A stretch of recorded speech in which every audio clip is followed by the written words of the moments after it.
I would train your readers to expect a post at a certain time. You can say I'm going to post every day or every other day, but just be sure that you can actually follow through with it. Every day, according to research firm Social Bakers, is what most top brands do, once per day. But they also say that twice per day sees a drop-off in engagement. You can also schedule posts in advance, and this is pretty simple. Once you've posted something, in the lower left-hand corner of the post, you'll see a little clock, and you can click that and choose when and what time you want your post to show up. Again, be sure to use Facebook Insights to figure out when your fans' peak times are and schedule posts for those times. But it all depends on how dedicated you're going to be to updating your Facebook page. You, of course, want to make sure that whatever you're putting there has some value for your readers. So I would use a mix of video, audio, text, and then use a program called Buffer and see which gets the highest number of clicks so you can then focus on the best one. And this is at bufferapp.com, B-U-F-F-E-R, app.com. Another way of gaining exposure to a wide variety of potential contacts is to join groups that are related to your product. This allows you to cross-reference your business and mass post to everyone in the group. Now, when you're posting either to Facebook groups or just a post on your own page, you're going to want to use images. Images are going to increase the number of people that click on your site. And there's a great program that you can use to automatically post with images so you don't have to go around and collect all the ones you want.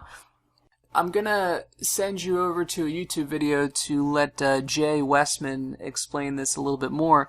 But this is a really cool program. It's FP Traffic. $10 a month, but it collects images from all over the web and posts for you automatically. So if you have a page that's dedicated to a certain niche and you don't want to spend the time to collect all of these images and then schedule them all out, FP Traffic will do that for you.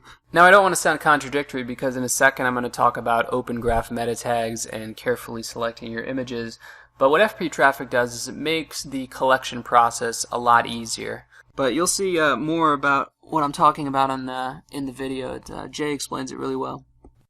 When you do use images, you want to carefully select the photos that you want to represent your material and make sure Facebook doesn't just choose any photos at random. Their photos could get cropped or just be too boring to get people to click on your stuff. You want to set a size-optimized image that represents your content well, and you can see what the optimal dimensions are for a home page, or at least part of the home page on the screenshot here. The rest of the optimal dimensions, and there's a lot of them, can be found on a link in the resources from John Loomer Digital, labeled Optimal Dimensions. Up until about July 2013, Facebook had only given you the option of 3 pictures that it would choose itself for your posts.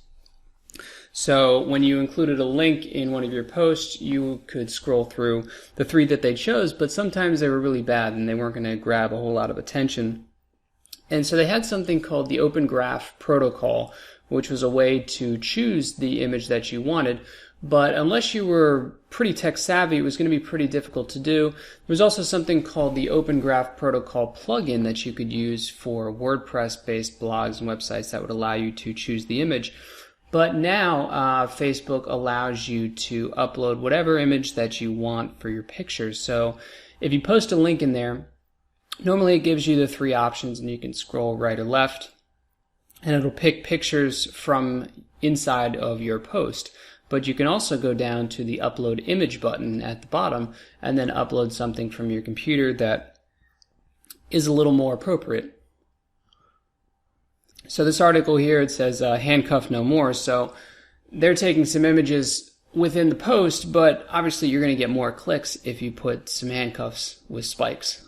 And then you can also change the headline to whatever you want in case the title of the article or whatever it is you're posting isn't very good. And then you can actually do the same thing for the description underneath. You just have to click on it, write your description, and then you click post. And of course, you can schedule it out to whenever you want it to be posted.